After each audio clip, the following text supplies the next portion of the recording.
Meus avós moraram no mesmo bairro praticamente a vida toda, na mesma casa que compraram quando se casaram. Todos na cidade os conhecem pelo nome, em parte porque frequentam os mesmos estabelecimentos há anos, mas principalmente pelos passeios que fazem na cidade. Todas as noites, pouco antes do jantar, eles davam uma longa caminhada pela vizinhança.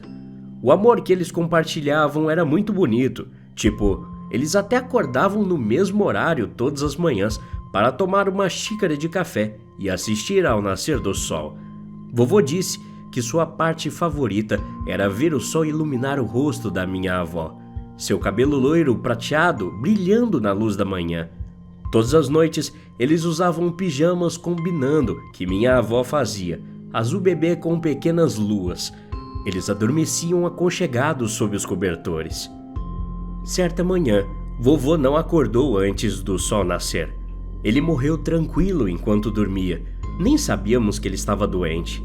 Partiu meu coração ver minha avó depois disso. Suas mãos trêmulas, acidentalmente servindo uma segunda xícara de café pelo amor que ela havia perdido, sorrindo para a cadeira vazia dele antes de ficar estranha, percebendo que estava vazia e sempre estaria.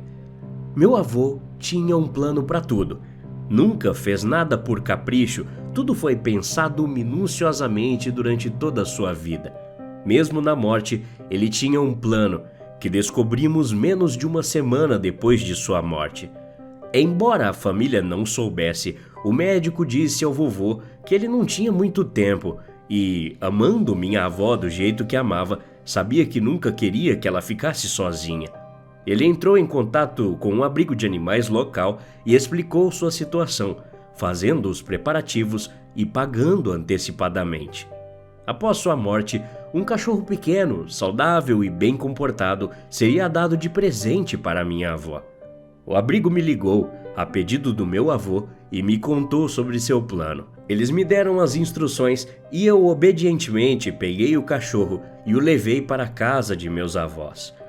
Embora menos animada do que de costume, minha avó estava feliz em me ver. Ela me segurou com força contra o peito por mais tempo do que o normal, só me soltando quando percebeu a caixa que eu havia colocado ao lado do meu carro. Vovó então ganhou o cãozinho, que colocou o nome de Fred. O programa favorito do vovô era os Flintstones, por isso esse nome. Minha avó e o cão ficaram um pouco cautelosos um com o outro no início, mas com o tempo se tornaram inseparáveis. Fred acordava a vovó para ver o nascer do sol. Ela bebia seu café, ele comia sua ração. Fred ocupou a cadeira do vovô na sala de estar e seu lugar na cama. E, embora estivesse claro que o coração da vovó doía por saudades do meu avô, parecia que Fred aliviava essa dor um pouco mais a cada dia. Ele até ocupava o lugar do vovô em suas caminhadas noturnas. Era um bom cão. Ele manteve minha avó ativa por muito mais tempo do que a maioria das mulheres de sua idade. Mas, eventualmente, o tempo cobrou seu preço. Vovó achava cada vez mais difícil fazer suas caminhadas e um dia ela me ligou, pedindo para passear com Fred. Eu trabalho de manhã. Então, à noite, eu estava livre para passar lá e passear com o cachorro, muitas vezes ficando depois para o jantar. Um dia, uma velha amiga minha veio à cidade e queria ir no cinema. O filme era ruim, minha amiga era gata, e acabei chegando na casa da vovó 1h30 atrasado. Quando cheguei lá, não conseguia encontrar Fred. Procurei em todos os lugares, mas ele não estava na casa. Quando eu estava prestes a sair para procurá-lo, Fred apareceu na porta de cachorro que eu havia instalado na porta da sala. Liguei para os comerciantes que conheciam minha avó e o cachorro na cidade. Descobri que Fred havia percorrido a rota normal da caminhada dele, só que sem mim. Ele realmente era bem independente. Depois disso, não me preocupei mais em chegar na hora na casa da vovó. E em alguns dias até nem fui. Eu sei que ainda deveria passear com ele, mas mesmo com suas articulações envelhecidas, minha avó não precisa de muita ajuda.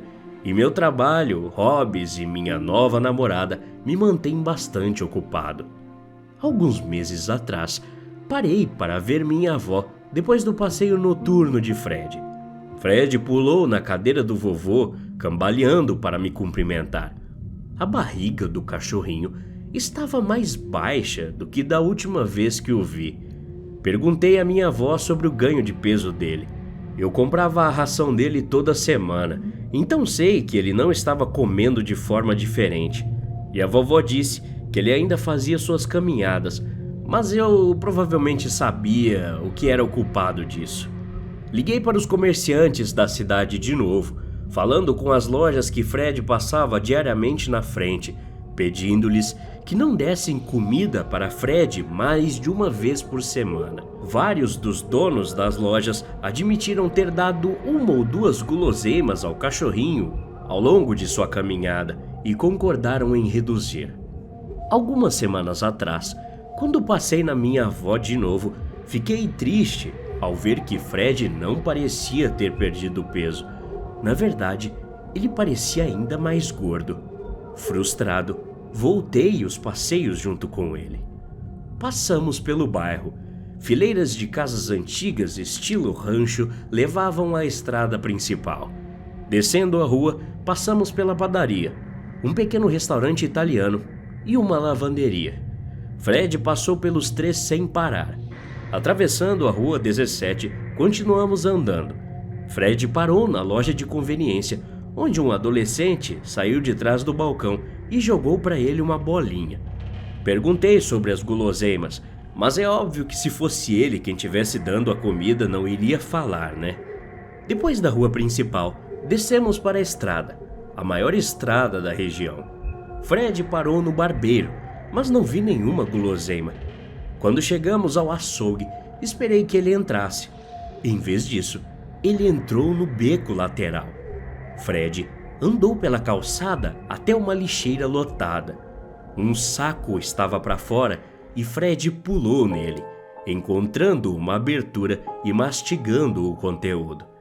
Dei um pontapé no saco, revelando o conteúdo: pedaços de carne, gordura e cartilagem descartados. Naquele momento, finalmente encontrei o culpado do Fred ter engordado tanto. Entrei e conversei com o açougueiro, pedindo que tomasse cuidado ao deixar sacolas fora da lixeira. Não só aquela quantidade de carne não era saudável para o cachorrinho, mas em um dia muito quente poderia estragar e deixá-lo doente. O açougueiro foi rude comigo, mas não irracional.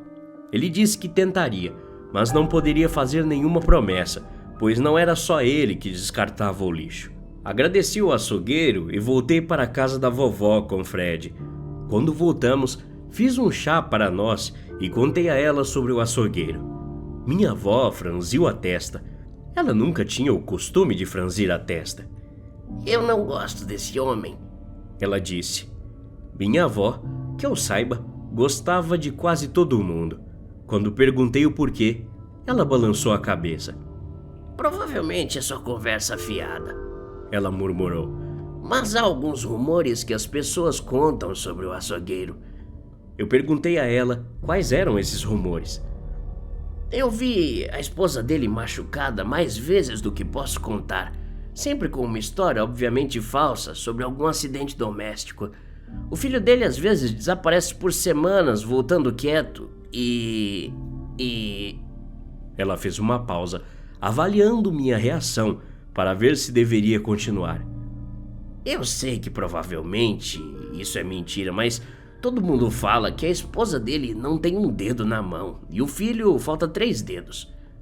Conversamos um pouco mais, eu assegurando a minha avó que tentaria vir com mais frequência para levar Fred em suas caminhadas, com esperança de poder afastá-lo de qualquer saco de lixo deixado fora da lixeira. Limpando as xícaras e dando um beijo de despedida na minha avó, entrei no carro e fui para casa. Ontem foi aniversário da morte do vovô. Parei para ver a vovó e Fred e levar um bolo que fiz. Vovó não deveria comer muitos doces, mas eu usei um substituto do açúcar e isso sempre a animava. Quando cheguei lá, Vovó estava muito mais triste do que o de costume, considerando a ocasião. Não era uma surpresa. Eu a puxei para um grande abraço. Ela me segurou com força. Entrando na cozinha, coloquei o bolo na mesa. Minha avó já havia colocado uma chaleira para esquentar. Sua mão tremia enquanto servia, a porcelana chacoalhando suavemente. Ela parecia desligada. Eu chamei a polícia. Ela disse suavemente, sua voz baixa. Olhei para ela com curiosidade e perguntei o porquê. Ela então disse: O Fred voltou da caminhada com uma sobra de seu lanche de hoje. Nessa sobra tinha um osso que parecia exatamente com um dedo. Até a próxima. Obrigado.